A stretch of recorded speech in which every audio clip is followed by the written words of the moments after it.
তো হাই বন্ধুরা, কেমন আছো সবাই? আবার চলে এলাম আর একটা ব্লগ নিয়ে। আমরা এখন ঘুরতে যাচ্ছি দীঘায়। তো গরমের ছুটি পড়ে গেছে, মেয়েটা বায়না করছে চলো, তো আমরা এখন ঘুরতে যাচ্ছি। আমার ভাইয়ের শ্বশুরবাড়ির থেকে যাব, ওখানে সব ভাইয়ের শ্বশুরবাড়ি ফ্যামিলি সবাই মিলে যাব। তো আমরা এখন সোদপুর যাচ্ছি ট্রেনে করে। তো পৌঁছে গেলাম সোদপুরে। দেখো ভাই নিতে এসছে আমাদের, ওই যে ভাই দাঁড়িয়ে আছে। তো টোটো করে এখন যাব ভাইয়ের শ্বশুরবাড়ি।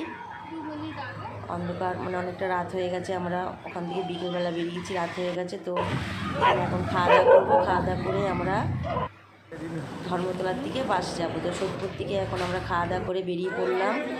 দেখো আমরা এখন ট্রেনে উঠবো সোদপুর থেকে, এখন আমরা যাব শিয়ালদা।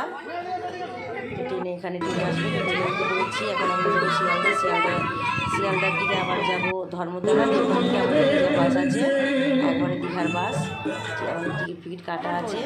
তো দেখো চলে এসেছি শিয়ালদা। রাতেবেলা শিয়ালদা স্টেশনটা খুব সুন্দর লাগছে, কত লোক দেখো, এখন রাত 12টা বাজে, এত লোক।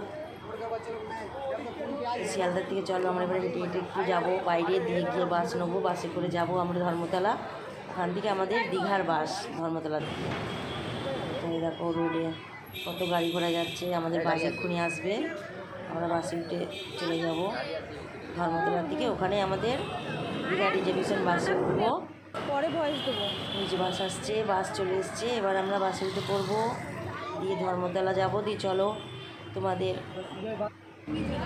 দেখাবো আমি দীঘায় কেমন মজা করছি। আমার পেজটা ফলো করো আর আমাকে লাইক কমেন্ট করো। দীঘার এনজয়তে চলে এলাম বাস স্ট্যান্ডে। তো এখন বাসে উঠবো।